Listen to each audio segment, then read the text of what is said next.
sometimes we always put, I mean, everyone probably going to that for this. Sometimes we just put price because someone else says increased price. And if we could grow Naira and some things you'd probably do not. If I'm starting a business right now, if I'm starting a new business right now, probably to sell items, yes, I'll have a markup on prices that I want to sell. Okay. And that means I need to sell faster. That's why I love Igbo business. And if I go to Ladipo, I like that. They could sell an item on 5 Naira, and because it's all about turnover.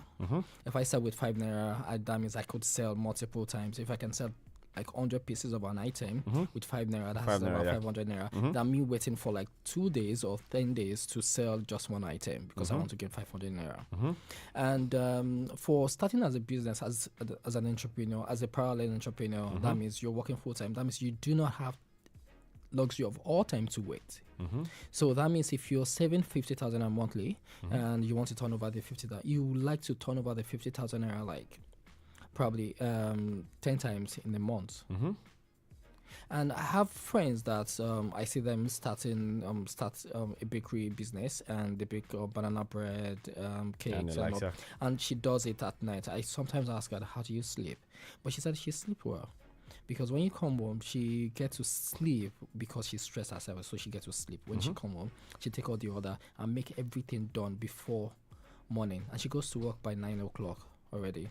So delivery, she gets to work at 9 o'clock, or she goes to work at 9 o'clock? She gets to work by 9 o'clock. 9 o'clock. Yes. Okay. So that means she probably uses about 3 hours or 4 hours to bake and finish out the baking, and she time herself. She uses a calendar. A calendar is she's one of the top-notch people that keeps record that I know. So if you could manage your time, you balance your time, bro, you'll be able to have some time to do some other thing. Because a lot of things have this notion that when I want to start a business because I want to have my own time. Apparently, as a business owner, you don't have your own time. You don't have a closing time. Yes. You don't have a closing time. Like you shut down when the client stop. Yeah. Even when the client stop demanding. Even when you sleep, you just wake up. You wonder that you're probably thinking about the business itself. Yeah. So there are a lot of like you earlier today you were talking about skills, upskilling. Yeah, upskilling. Yeah. There are a lot of things you could learn on Udemy, even Seller or some other platform. Whereby on YouTube itself, I learned a lot of things on YouTube. So you could learn how to do some things. My professor at school, Dr. Lendha, she talked about even bleach. You could actually start bleach, making bleach, and it's something you could start with a 50,000 Naira. So a small capital intensive business. And you don't have to start big. It's lean startup. Start small. I have a colleague at the office. They don't know that I know that she's the one making the air freshener that we use in the office, though. Oh, so while she works within your company, she actually runs a business that services your company, which is a smart thing to do. And we are the ready buyer, so she already have people buying that already. She delivers so that means if you're buying about 10 pieces a month, that's a ready 10. That she has to cater to that demand. That she doesn't have to spend a whole lot to market for. And she has other colleagues as well. So sell some things to people around you. And people might ask, oh, I don't even have 50,000 Naira. But sometimes if you want to do data, we know people to call to give us data. Of course, we have some friends for that, right? But you could, I know a lot of things happen in the workplace whereby we do agile. Yeah. We do thrift collections, people are planning on all those things. Like you do, like everybody put money together. You could do that and we could do that, something like that. And then you'll be able to raise little funds that you have. Create a business so that can create impact. Impact-driven businesses are very insightful. That means it's something that people want. Yeah, and you've been able to cater. You've been able to look at the immediate needs of people around you that you can meet. Yes. So, for example, I've talked about bakery. I love.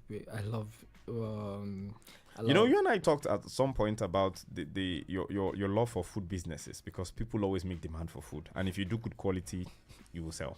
Yes. You talked about that. It was a while back. I don't know if you remember. We were talking, and you talked about the fact that you have investments aside what you do with Lendha And aside the businesses that you have on the side, that you actually also have done things with rice, oil palm, and these are things that people demand. So looking at how, because for most people, I think a major issue would be, I'm working, I'm here 9 to 5.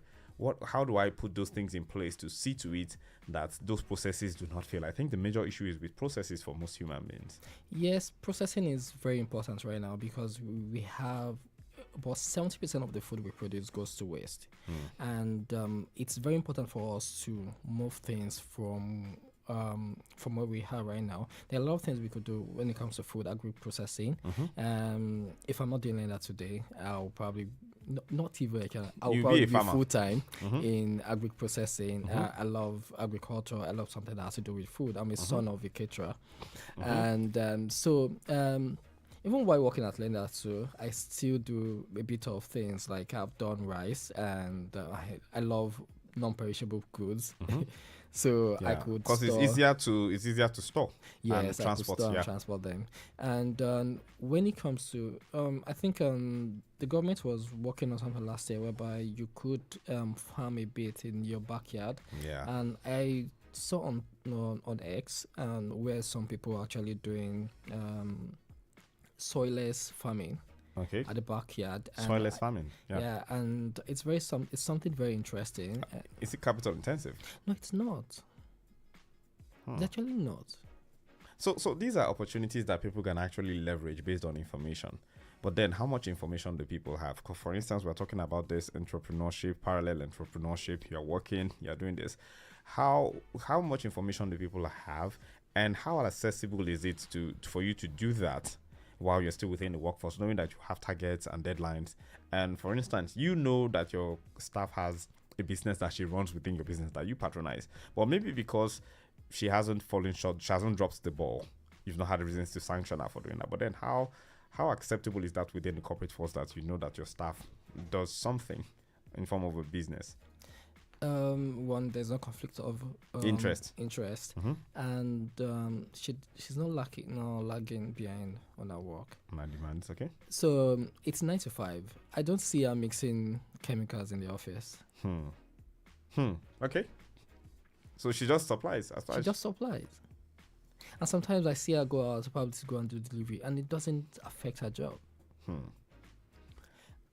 Imagine if she has some needs with cash, and which is beyond her salary. She doesn't have to come to us that, oh, please, I need to, but because she can handle herself. A happy staff is a happy company. Okay, I want to ask this question now. Parallel entrepreneurship, because we have to wrap things up eventually. I wish we started this earlier. We would have had more time to really, but we can pick this up next week, if time permits us. But then I wanted to ask this question: how open is the workplace today to parallel entrepreneurship? How open is it? Maybe outside of companies like yours, how many other companies in Nigeria do you know who would be open to having their staff have this parallel entrepreneurship grow? Right now, especially in the tech environment, we have a lot of hybrid work structure and also remote work. That means you have time to do some other things when you're not working, but that does not mean it should affect your work. And we see a lot of people now, everyone that I know are open to that. It's similar to when our parents works at government parastatals, secretariat and all.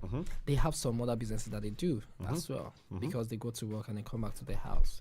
It's just like opening a shop and all. But right now, you don't have to. The work that's moved away from I want you there 100% of the time, and you have time to do some other things. It's a global world.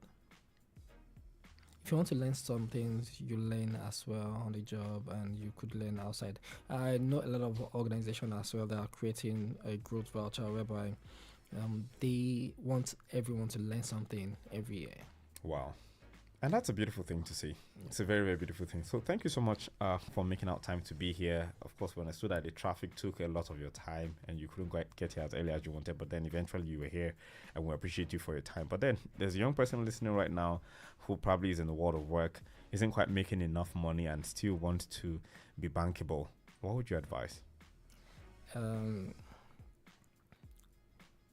don't sound cliche, but I'll just say you need to do it afraid. Do it afraid. There's never a perfect time. If I was waiting for the perfect time, my partner and I wouldn't have started Lendha. Hmm. If you were waiting for the perfect time, if you're waiting for next year, oh, I'm too young or something, you just need to do it. Do it and do it afraid. Yeah. Okay, so doing it afraid and pursuing those dreams and calling those things that be not as though they were is what you should do. Thank you so much, Tunji Olalekan, for making our time to be here. If you'd like to catch this interview, you could